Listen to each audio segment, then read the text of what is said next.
Ryan Leaf, host of The Straight Line, PointsBet USA, probably could have advised you on not making that bet. Nobody knows the Pac-12 better. I know.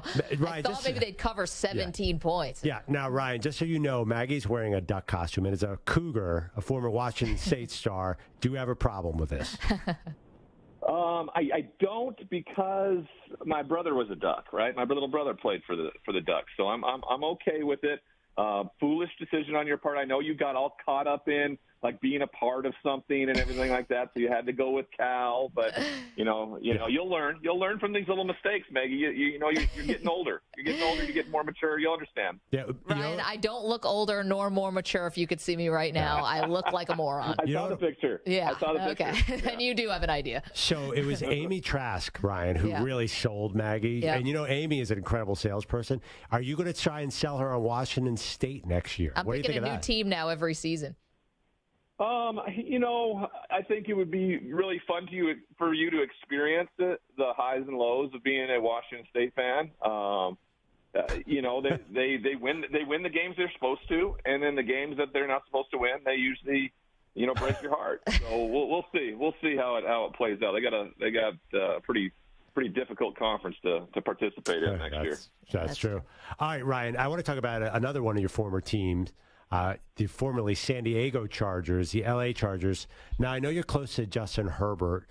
Where do you put most of the blame for their wild card exit?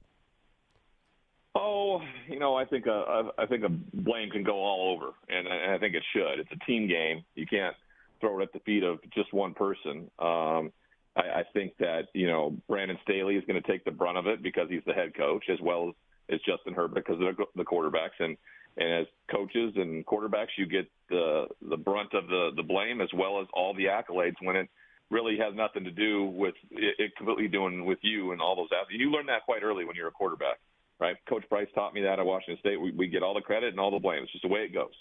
And so that's understandable. I mean, some of the decision-making by Brandon Staley over the last 2 years has been, shall we say, less than optimal, and it's cost them. It's cost them pretty heavily.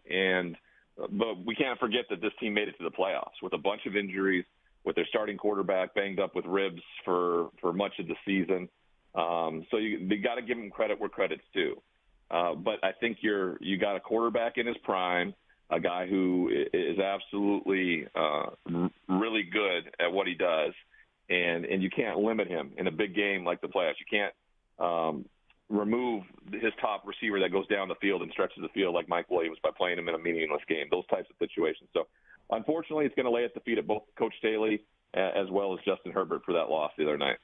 To be honest, Ryan, I'm surprised that Staley still has the job. I know they fired the offensive coordinator, but I was right with you about the Week 18 decision with Williams and to play Bosa for that matter, even though I know Bosa played in the playoff game. But between that, you got the Ferrari with Herbert. You can't waste any more time. No, you can't. But it might have been better that Bosa got hurt in that game and couldn't play in the Jacksonville matchup because some of his decisions. He really cost them. It was, you just never know who's going to get hurt, but you never think you're going to get hurt when you go out and play either as a player. So it's tough to go by that. Yeah, hindsight, you look like what a buffoon. What were you doing? So, and I was with you. I thought if they lost that game, there was a chance that he got fired on the tarmac type of mentality, But it hasn't happened. Also, I think that, the Spanos family and the Los Angeles Chargers are a bit cash strapped, right? They wouldn't have been in the mix for Sean Payton because they couldn't afford it. So what we have here is a guy that the players like. He calls an unbelievable defense. Now it's important that we get an offensive coordinator in here that really can kind of take the reins of something. So there's 6 positions out there of offensive coordinators around the NFL that are open and available. And I would search high and low and cast a large net to try to find a guy that fits with Justin Herbert and what they want to do offensively, because what he looked like this year in comparison to what he looked like in year 2 can't happen. You just can't have that type of drop-off in terms of explosive plays down the field, and that's why Joe Lombardi's no longer there. Talking to Ryan Leaf, of course, former Charger quarterback, former number 2 in the Heisman race out of Washington State. I feel like there's a Pac-12 vibe going here today on the show. We're talking about quarterbacks and pressure all show. Dak Prescott, I believe he's proven himself as an NFL quarterback, but Maggie and a lot of callers are saying, really, do you trust him in a big spot? Where do you weigh in on the Cowboys quarterback? Well, I don't think there was a bigger spot than there was on Monday night. People talking about it was against Tampa. That was a big, huge spot. Yeah. Everybody was looking for him to fail, right? So I don't want to minimize at all that wasn't a huge situation. Mm-hmm. You know, if he went out and laid an egg like he did against Washington the week before, right? I mean, then people would have been saying, like, in the biggest moment of his career to this point was to, you know, he couldn't get it done. Well, he went out and got it done and then some. Now you move on to the divisional round, right? This gets you to the NFC Championship conversation. You got to go on the road, and you got to have the same type of performance. Now, that doesn't mean you're still going to win, right, because it's a team effort, and I don't know who can stop the San Francisco offense, to be honest with you. They're just too diverse, too multiple, and Brock Purdy has played just too well. There has to be a point where he has a rookie moment, right? That's what we kept saying, and maybe he doesn't. Maybe he just doesn't have a rookie moment, and they just continue to win. But this is the moment for Dak Prescott. There's going to be a ton of pressure, and you can't walk away from this game if he goes out and plays a great football game and they still lose. He's going to get a ton of the blame just because he's a quarterback. And you just, you got to roll with the punches there. He's proven himself. He's proven himself to me time and time again. I think this really ultimately comes down to Kellen Moore and putting him in this offense in a really good position against a very good defense this week. I think this game's more about Kellen Moore and his legacy than it necessarily is about Dak. Yeah, he called a really good game on Monday. I mean, they got everything they wanted to, and it made it look very, very easy. Obviously, the San Francisco defense is a major step up in weight class, though. Ryan Leaf is our guest. He's the host of the Straight Line podcast on PointsBet USA. All right, Ryan, you know that I'm a Buffalo Bills fan, and I'm like, how would you describe me? She is a nervous Buffalo Bills fan. Yeah, nervous is a good way to put it. So, I have a reason to be nervous because I've been a fan of them my whole life. But I'm concerned about the Josh Allen-Joe Burrow matchup here because we know that Burrow is probably going to have more poise than Allen will. But Allen, I think, has more arm talent than Joe Burrow does. Where do you see this matchup falling? This is the best game of the weekend. I mean, we've been – we were supposed to get this on Monday Night Football a couple weeks ago, but of course the Damar Hamlin injury caused that game to be postponed. So, we should have a better idea. I do think that Cincinnati would have won that game ultimately and pushed them to they would be hosting this weekend's game against Buffalo rather than going to Orchard Park, which plays a huge factor in this. That place is going to be rocking. I'm suspecting and I'm assuming that Damar Hamlin's going to be there on game day, really kind of, bring the emotionality to a new level. My fear for the Buffalo Bills, and I thought I might have saw it happen in that game against Miami, there has to be a point with all the emotion, all the ups and downs that they just slam into a wall at some point. But Josh Allen's really, when those moments have happened, it feels like Josh Allen's really kind of carried this team on his back.